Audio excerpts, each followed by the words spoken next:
अस्सलाम वालेकुम। आज हम आपको अपना बिस्मिल्लाह बायोफ्लॉक फ़िश फार्मिंग का जो काम हम कर रहे हैं ना, और इसकी सर्विस भी हम दे रहे हैं, इसकी थोड़ी अपडेट देंगे। ये हमारा फार्म है, मैं अंदर खड़ा हूँ फार्म के, और ये इसके 4 टैंक इस तरफ हैं, 4 टैंक।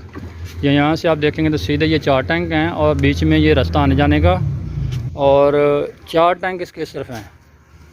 ये आप देखेंगे तो 4 टैंक इसके इस तरफ हैं। अभी इसको थोड़ी फीडिंग कराते हैं, फीडिंग का टाइम नहीं है, लेकिन फिर भी थोड़ा सा फीड फेंक कर देखते हैं। ये देखें फ़िश माशाल्लाह कितनी एक्टिव है, ये देखें।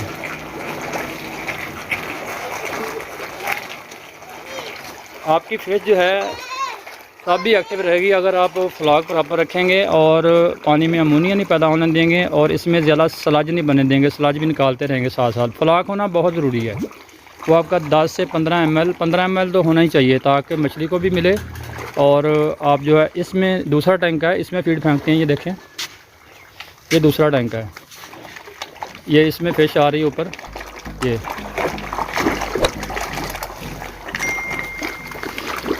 इसमें डालो। ये तीसरा टैंक है।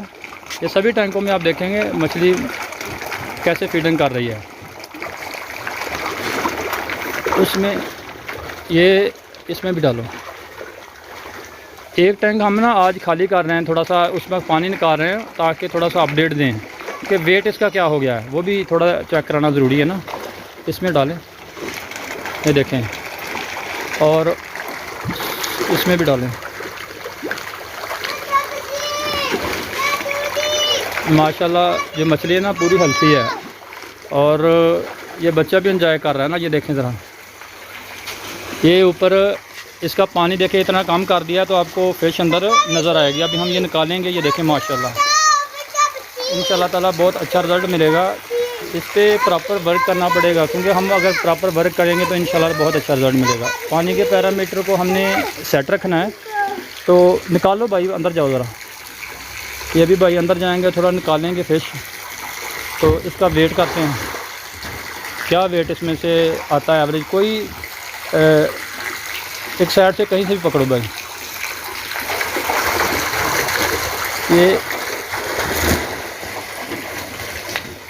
ये 4-5 जो भी आ गई है ना, जो भी 4-5 आई हैं, इनका हम वेट करेंगे ताकि एवरेज वेट निकले। अगर हाथ से हम बड़ी वाली को पकड़ के ऐसे दिखाएंगे ना, तो उसका वेट मुख्तलिफ